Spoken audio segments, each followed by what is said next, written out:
Hello नमस्कार, आप सभी का स्वागत है हमारे चैनल में। आप सब देख रहे हैं कंचन प्रिय ब्लॉग। और आज का हमारा गीत है नाच गीत चुटकुल्ला है। गीत कैसा लगा आप लोग कमेंट में ज़रूर बताना। और गीत गाने के लिए दोस्तों घर से छुपना पड़ता है, मतलब थोड़ा आहट सी लगती है कि कोई आ रहा है, और थोड़ा शर्म महसूस होता है कि कोई सुन ना ले, क्या सोचेगा क्या समझेगा, कि जब देखो तब घर में गाती रहती हैं, वीडियो बनाती रहती हैं।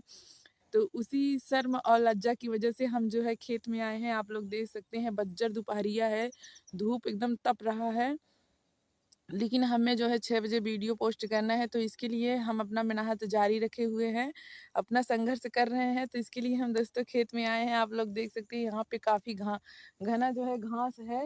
यहाँ पे कीड़ा मकोड़ा हो सकता है क्योंकि गर्मी का सीजन अब हो गया है और धूप भी है। कुछ कहीं काट ना ले इसकी वजह से। लेकिन अब क्या किया जाए दोस्तों, मैं यहाँ पे आके, ये है मेड़ और आरी आरी दोनों तरफ गेहूं की खेती है मेरी। तो मैं यहाँ पे आके बैठी हूँ वीडियो शूट करने के लिए। तो आप लोग ज़रूर कमेंट में बताना कि हमारा गीत कैसा था। अच्छा लगे तो भी बताना, अगर ना अच्छा लगे तो भी बताना, ताकि मैं और सुधार करूँ अपने गीत में। और धूप बहुत ज़्यादा तेज़ है तो थोड़ा फेस पे कुछ अलग सा दिख रहा है। तो हम गीत अपना सुनाते हैं। मोरवा बोलिया बोलई अब का करी, मोरवा बोलिया बोलई अब का करी।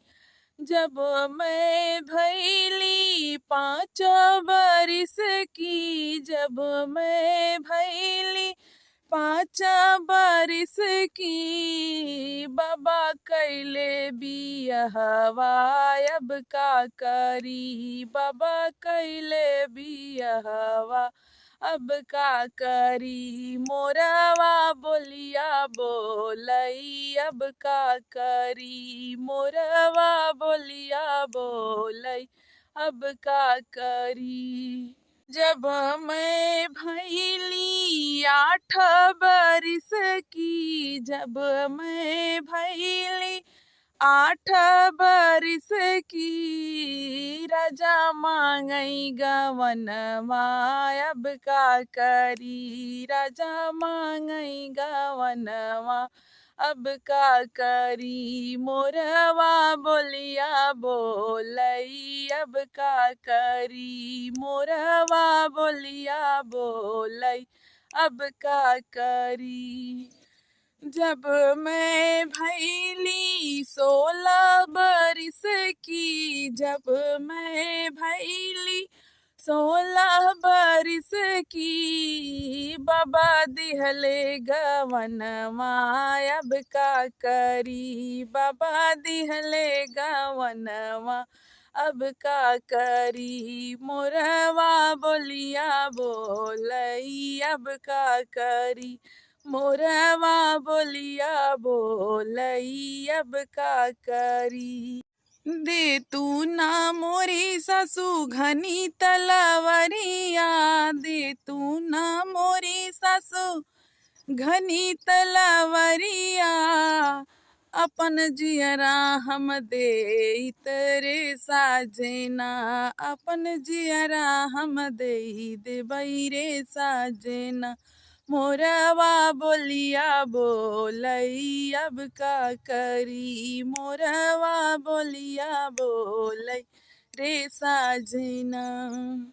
काहे के मोरी बहू जनवा तू देबू, काहे के मोरी बहू जनवा तू देबू, अपन चली जा नैहरवा रे साजना, तू चली जा नैहरवा रे साजना। काहे के मोरी सासू जाई नैहरवा, काहे के मोरी सासू जाई नैहरवा, भौजी तनवा मरी है अब का करी, भौजी तनवा मरी है रे साजना, भौजी तनवा मरी है रे साजना।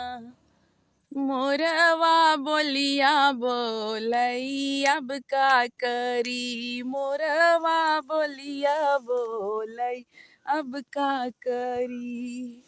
जब मैं भैली 5 बरिस की, बाबा कैले बियाहवा अब का करी हो, बाबा कैले बियाहवा अब का करी, मोरवा बोलिया बोलै अब का करी। तो फ्रेंड, हमारा गाना हुआ समाप्त। आप लोग कमेंट में ज़रूर बताना गाना कैसा लगा। और मैं अब चल रही हूँ घर पे दोस्तों। अब इसको एडिट करूँगी और तब जाके वीडियो पोस्ट करूँगी। बहुत ही समय लगता है एक वीडियो बनाने में और एडिट करने में, पोस्ट करने में। ऐसे वीडियो नहीं अपलोड हो जाता जैसे आप लोग सोचते हैं। आप लोगों से बस यही उम्मीद है कि आप लोग ज़्यादा से ज़्यादा सपोर्ट करिए।